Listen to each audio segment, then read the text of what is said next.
This is the Duchamp fountain that I made out of pipe cleaners, and it's in an installation called Making Room for New Ideas, where I'm burning the Duchamp fountain and the Warhol's Brillo box and Damien Hirst's diamond encrusted skull.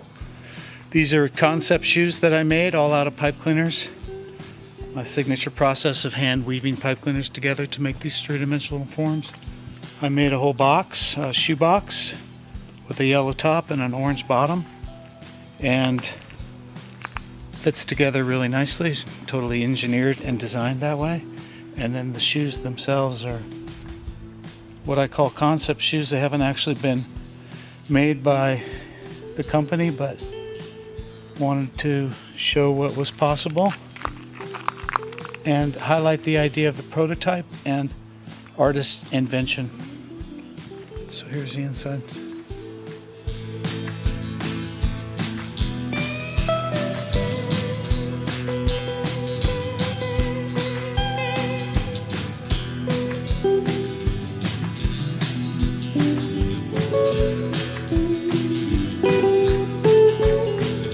The Gold Skull series that I've been working on recently, that I'm currently showing at Yunji Gallery and Atelier here in Tucson. And this one is in process, and it's being woven with this gold glittery pipe cleaner, and it's part of the series I'm doing about ancient aliens. And so it has an elongated skull, and I'm interested in the relationship it has to human evolution. This is the Andy Warhol inspired Brillo box that I made all by hand with pipe cleaners. It's a funny take on the idea that his was a ready-made essentially, even though he made it. It was based off of an existing concept and brand, and this is made specifically by hand to highlight what I think is unique with humans, is their ability to make things by hand. Okay, back in 2008 when I was showing at the Stefan Stux Gallery in New York City and I had my big solo show, I made a piece that was an Air Jordan, and it was very similar to this. And these two are inspired by LeBron James and Kobe Bryant. And what they relate to is the sneaker craze that Michael Jordan essentially started by making his own sneakers for Nike. And what happened is a lot of people began collecting the sneakers, and several of them are very limited edition, and people were actually trying to steal sneakers from other people. I actually had my Air Jordans, the ones that I wore, I had them stolen from me. In an effort to try to get them back, I went online, and they were too expensive to buy back. So instead I started making them out of pipe cleaners. It was sold, so I don't have it here in my studio, but I do have the LeBron James, which is this one here with the severed leg. So literally his leg has been cut off, and they've taken the shoe and the leg with it. And this one is the Kobe Bryant, and this is a little pool of blood.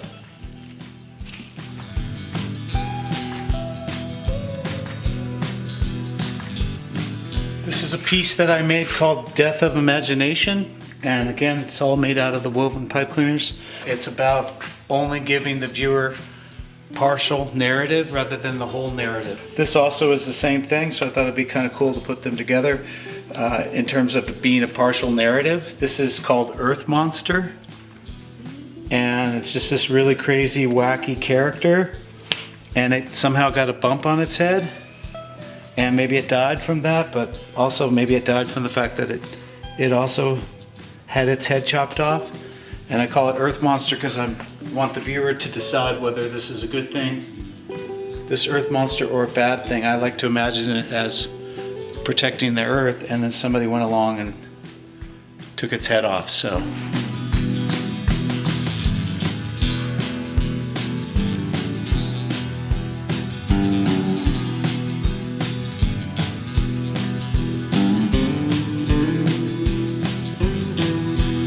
Okay, this is the self-portrait that I made of myself when I was a little kid.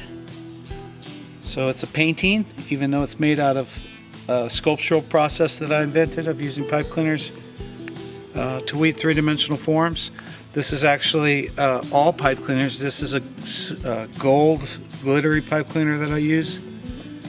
And this is me as a kid, and it just emphasizes the fact that I used to read a lot of science fiction, and that's what my work's based a lot on. So therefore the self-portrait. And what's nice about this piece is that I had to make it in two parts so that you could see the stretcher bar on the back. And so in order to make that, I actually had to make the back equally as important as the front. The two things pull out, but actually it fits all together. This is action figures that I make. I make them as individual sort of people, and this is Gigi Cracked, who's a patron of the arts, a person who lives in Switzerland, and she's a big supporter of the arts. And so I made a actual little doll of her, a mini me of her, and then I put it in this bag, and it was part of a series called The Art World, and I had the collector and dealer and all sorts of other things in that selection of action figures. These are action figures that I made as part of a series called Sticks and Stones Will Break My Bones, but Words Will Never Hurt Me, and it was all the bad things that people say to each other. And so I was called Four Eyes when I was a kid because I have glasses, and so I thought it was funny to put two pairs of glasses in there so that it's four eyes. And this is Sucker, so another thing that we call each other. Also assholes is part of that idea as well. And I like to make them in addition to my sculptural work too, and so sometimes I'll have them reference something in the larger installation that I do, or I just might do a one-off. This is Corn Puffs, which is kind of calling into play the idea of corniness in my work, because I want to have kind of a tongue-in-cheek quality to it, and I want to kind of play with that idea of corny. This is called Stoner. This is also part of the series of things that we call each other, the bad things we call each other. It's a rock smoking joint. Here's Smokes, a one-off that I did of cigarettes that have already been smoked, what they call dead soldiers. And then this one's great because it's really not anything. It's the contents of your pocket. It's like Kurt Schwitter's kind of idea. Just sort of putting random things in there. This is a tortilla chip. I don't know, this is a little ball. There's a little bat and a baseball in there. I don't know, this looks like a little tiny chip bag or something, a baseball mitt, a little piece of fire, and it's called Assorted.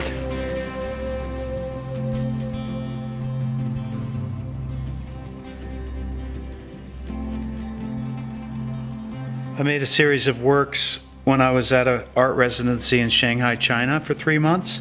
And I would go out and I would eat food in these containers. They would give it to me in these to-go containers, and I'd bring them back to my studio and I'd eat them, and then I washed them out and filled them with the poop that I made as a result of the thing that I ate. So it speaks to the idea of how we make things as artists, and some of the first sculptures that humans make are obviously their own poop, and each one is different. There's little kale and green stuff in the poop, and here's another to-go container with poop made out of pipe cleaners to mimic the poop that I made as a result of the food that I ate. This one's great because it's got a couple of pieces of corn in there. You gotta chew up your corn, people. And this one here.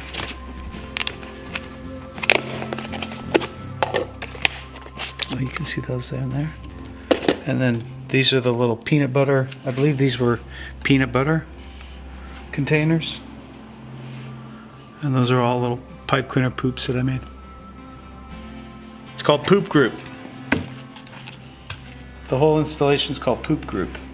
So we just set this installation up in my studio so that you guys could see the pieces we talked about earlier, which was the Duchamp fountain made out of pipe cleaners, and the Warhol Brillo box, and the diamond encrusted skull. The silver one is at Yunji Gallery right now, but I'm working on this gold one for another project. I thought you should at least see how the installation is arranged. There's more to it. There's smoke clouds, and there's also a little bit more fire bits and pieces and flames that I put up on here.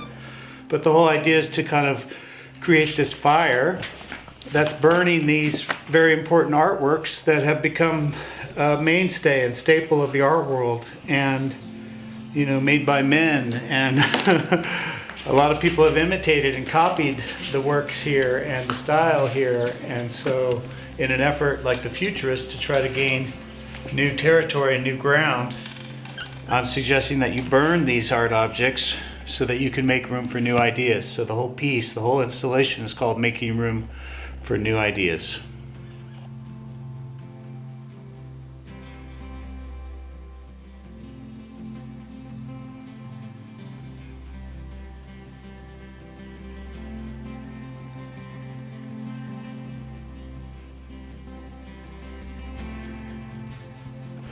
So I'm working on this iceberg that's made out of hand-woven pipe cleaners, and I'm just finishing this one, and you can see roughly kind of the form that it's taking.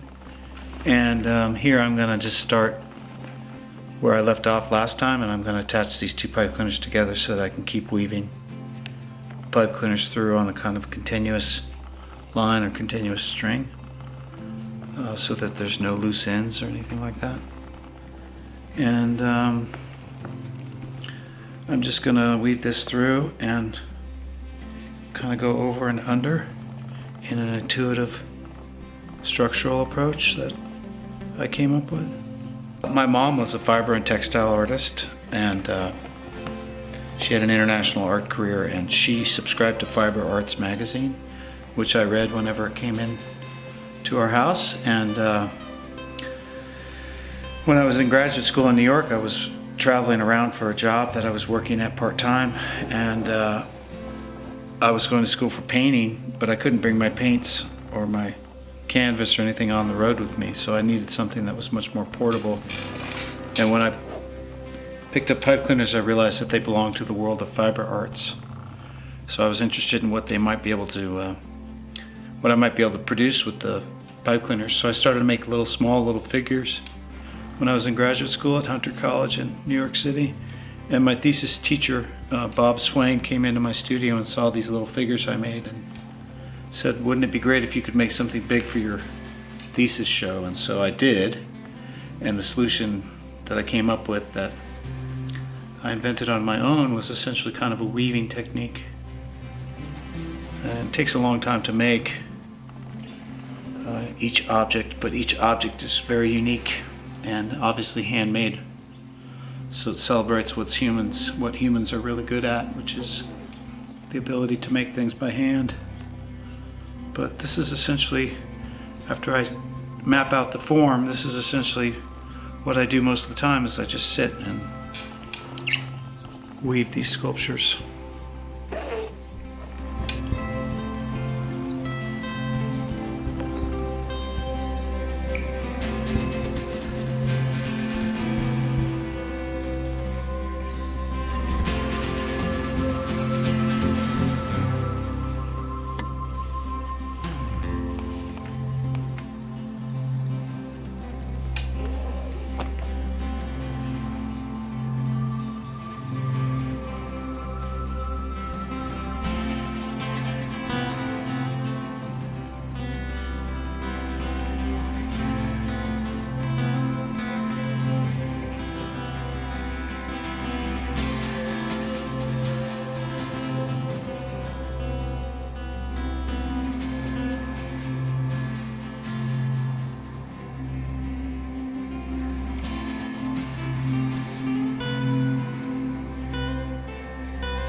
This is a large sculpture that I made, and I started in Shanghai, China. And it's called No Time Left for You. And it's about how humans don't necessarily wear watches as much anymore as they used to, because time is omnipresent now. So it doesn't have a face on the watch at all. It's called No Time Left for You. This is a can of gold spray paint from the Krylon series that's now very collectible. And I made it all out of hand-woven pipe cleaners, and the lid comes off and it's fully realized as a three-dimensional spray can. I grew up in the San Francisco Bay Area, and I was inspired by the Mission School and the graffiti artists of the Mission District. And so this is made in honor of that. These are part of the Ancient Aliens series that I've been working on, of making these skulls out of gold and silver pipe cleaners.